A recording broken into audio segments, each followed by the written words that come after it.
কি রে ভাই, তুই কি ভাবছিস? কাল তো সরস্বতী পুজো, এবার কি আমাদের পুজো হবে না? আগের বার পুজোতে কত আনন্দ করেছিলাম বল। এই পুজো হবে বুঝলি, কিন্তু কিভাবে? আমাদের কাছে তো টাকা পয়সা কিছুই নেই। আরে হবে, আমাদের কাছে টাকা নেই তো কি হয়েছে, আমাদের বুদ্ধি তো আছে। কি বুদ্ধি, তাড়াতাড়ি আমাকে বল। আরে আমাদের কাছে টাকা নেই তো কি হয়েছে, লোকের কাছে তো টাকা আছে। আমরা লোকের কাছে চাঁদা তুলে পুজো করব। হ্যাঁ রে, তোর মাথায় বুদ্ধি আছে। চল চল, তাড়াতাড়ি চাঁদা তোলার ব্যবস্থা করি, চল।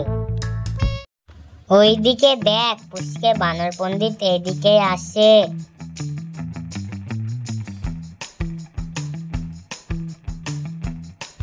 ওকে পটিয়ে পাটিয়ে টাকা নিতে হবে, কিন্তু কিন্তু সাবধান, ও খুব চালাক, টাকা না দিয়ে পালাতে পারে।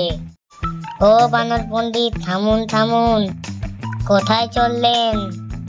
তোরা রাস্তা ঘিরে কি করছিস? কি করছি আমরা দেখতে পাচ্ছেন না? চাঁদা তুলছি পুজো করার জন্য।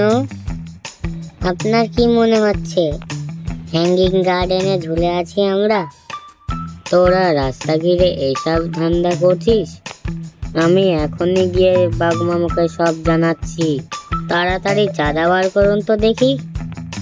না না, আমার কাছে টাকা পয়সা নেই। তাছাড়া তোদের পুজোয় আমি টাকা দিতে যাব কেন? হ্যাঁ, কি বলছেন কি আপনি? পুজো কারোর একার হয় নাকি? পুজো আপনার আমার সকলেরই তো। তা বুঝলাম, কিন্তু আমার কাছে টাকা নেই। ছাড়, আমাকে যেতে দে। এই, এর গাড়িটা দেখতে পাচ্ছিস? এর গাড়িটা বেচে অনেক টাকা পাবো, তা দিয়ে আমাদের পুজো ভালোভাবে হয়ে যাবে। এই ছাড় বলছি, ছাড় ছাড়। এই বাঘমামা আসছে, সাবধান।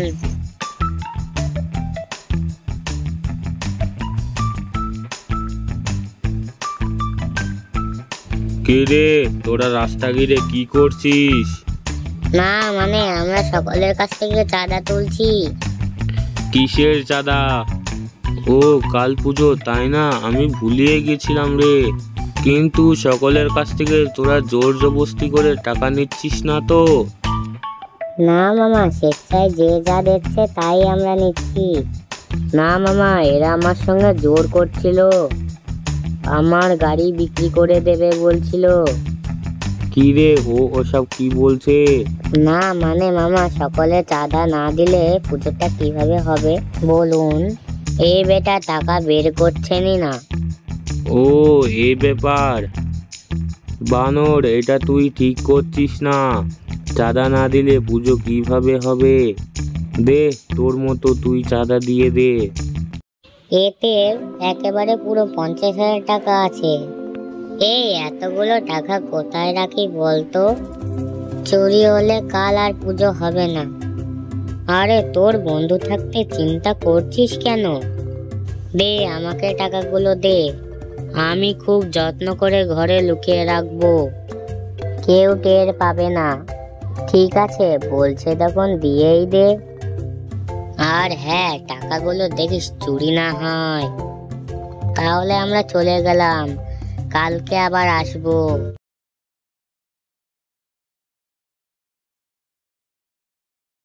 এই বেটা কি করছে? এত চকলেট কুরকুরে কোথায় পেলো? এই সর্বনাশ, আমার মনে হচ্ছে পুজোর টাকা ভেঙে সব খেয়ে ফেলেছে। ছোট্ট বন্ধুরা, ভিডিওটা ভালো লাগলে লাইক ও সাবস্ক্রাইব করে দিও। ভিডিওটা দেখার জন্য ধন্যবাদ।